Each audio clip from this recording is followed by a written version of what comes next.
نہ عروج اچھا ہے نہ سوال اچھا ہے، خدا جس حال میں رکھے وہ حال اچھا ہے۔ السلام علیکم ناظرین اکرام، پھر سے آپ کو دل کی گہرائیوں سے المعز ٹیم میں خوش آمدید۔ ہاروت و ماروت کا واقعہ۔ حضرت ادریس علیہ السلام کے زمانے میں انسان بہت بددماغ ہو گئے تھے۔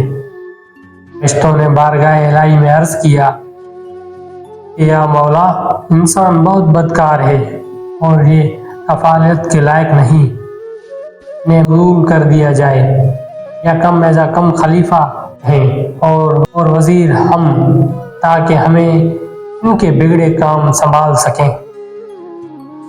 رب تعالیٰ کا ارشاد ہوا کہ اس کو غصہ اور شہوت دیا گیا ہے جس سے زیادہ گناہ کرتا ہے۔ اگر یہ چیزیں تم کو بھی مل جائیں تم بھی گناہ کرنے لگو۔ فرشتے بولے مولا، ہم تو گناہ کے پاس بھی نہ جائیں گے، خواہ کتنا ہی غصہ اور شہوت ہو۔ حکم ربانی ہوا، اچھا تم اپنی جماعت میں سے اعلیٰ درجے کے پرہیزگار فرشتے جان لاؤ، ان کو غصہ اور شہوت دے دیتے ہیں، پھر امتحان ہو جائے گا۔ چنانچہ ہاروت اور ماروت جو بڑے ہی عبادت گزار فرشتے تھے انتخاب میں آ گئے۔ حق تعالی شانہ نے ان کو یہ چیزیں یعنی غصہ اور شہوت دے کر شہر بابل میں اتار دیا اور فرمایا کہ تم قاضی بن کر لوگوں کا فیصلہ کیا کرو اور روزانہ قسم اعظم کے ذریعے شام کو آسمانوں پر آ جایا کرو۔ یہ دونوں ایک مہینے تک ایسے ہی آتے جاتے رہے۔ اتنے عرصے میں ان کے عدل و انصاف کا عام چرچا ہو گیا اور بہت مقدمے ان کے پاس آنے لگے۔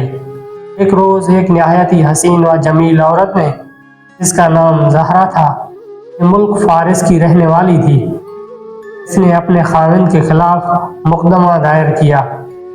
یہ دونوں اسے دیکھتے ہی عاشق زار ہو گئے اور اس سے برے کام کی خواہش کی۔ اس نے کہا میرا دین کچھ اور ہے اور تمہارا دین کچھ اور اختلاف ہوتے ہوئے یہ نہیں ہو سکتا۔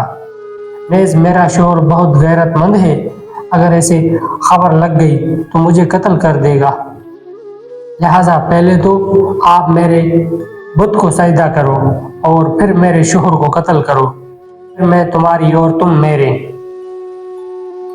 انہوں نے انکار کر دیا، وہ چلی گئی، مگر ان کے دل میں اس کے عشق کی آگ بھڑک گئی۔ آخر اسے پیغام بھیجا، ہم تیرے گھر آنا چاہتے ہیں۔ سر آنکھوں پر یہ دونوں اس کے گھر پہنچ گئے۔ اس نے اپنے آپ کو آراستہ کیا اور ان سے بولی یا تو آپ لوگ مجھے قسم عزم سکھا دیں، یا بت کو سجدہ کریں، یا شوہر کو قتل کریں، یا شراب پی لیں۔ انہوں نے سوچا کہ قسم عزم اسرار الہی ہے، اس کو ظاہر کرنا بہت ظلم ہے، بت پرستی کرنا شرک ہے اور قتل حقوق البات ہے، اور شراب ہی پی لیں۔ چنانچہ شراب پی لی۔ جب شراب پی کر مست ہو گئے، زہرا نے ان سے بت کو سجدہ بھی کرایا، اپنے شوہر کو قتل بھی کرایا اور قسم عزم بھی پوچھ لیا۔ زہرا تو قسم عزم پڑھ کر صورت بدل کر آسمانوں پر چلی گئی۔ تعالی شانہ نے اس کی روح کو زہرا ستارہ سے مستقل کیا اور اس کی شکل زہرا ستارہ کی طرح ہو گئی۔ جب ان کا نشہ اترا تو یہ قسم عزم بھول چکے تھے اور اپنے کیے پر ندامت و شرمندہ تھے۔ حق تعالی شانہ نے فرشتوں سے فرمایا انسان میری تجلی سے دور رہتا ہے۔ یہ دونوں شام کو حاضر بارگاہ ہوتے تھے، پھر بھی شہوت سے مغلوب ہو کر سب کچھ کر بیٹھے۔ اگر انسان سے گناہ سرزدہ ہو تو کیا تعجب ہے۔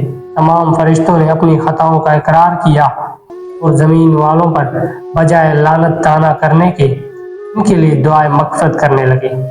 اللہ تعالیٰ نے قرآن پاک میں فرمایا ہے پھر یہ دونوں حضرت ادریس علیہ السلام کی بارگاہ میں حاضر ہوئے اور شفاعت کے طالب ہوئے۔ آپ نے ان کے حق میں دعائے مغفرت کی۔ بہت زور کے بعد حکم الہی آیا، ان کو اختیار دیجیے، یہ یا تو دنیائی عذاب قبول کر لیں یا آخرت کا۔ حضرت ادریس علیہ السلام نے انہیں حکم الہی پہنچایا۔ انہوں نے عرض کیا، یا نبی اللہ، دنیا کا عذاب فانی ہے اور آخرت کا عذاب ابدی آباد تک باقی رہے گا، ہم کو دنیاوی عذاب منظور ہے۔ چنانچہ حق تعالی شانہ نے فرشتوں کو حکم دیا، ان دونوں کو لوہے کی زنجیروں میں جکڑ کر بابل کے کنویں میں اوندا لٹکا دو۔ اس کنویں میں آگ بھڑکا دی گئی اور یہ لٹکے ہوئے ہیں۔ فرشتے باری باری سے ہر وقت ان کو کوڑے مارتے ہیں، سخت پیاس سے ان کی زبانیں باہر لٹکی ہوئی ہیں۔ یہ عذاب قیامت تک ایسے ہی شدید رہنے والا ہے۔ اللہ تعالیٰ سے دعا ہے کہ اللہ تعالیٰ ہمیں نیک عمل کرنے کی توفیق عطا فرمائے۔ ہماری ایسی ویڈیو کو آگے شیئر ضرور کر دیا کریں، ہو سکتا ہے آپ کے ایک شیئر کرنے سے کوئی راہ راست پر آ جائے۔ ہمیں دیجیے اجازت، پھر ملاقات ہوگی اگلی ویڈیو میں۔ تب تک کے لیے اللہ آپ کا حافظ و نگہبان۔ ہنستے رہیے اور مسکراتے رہیے۔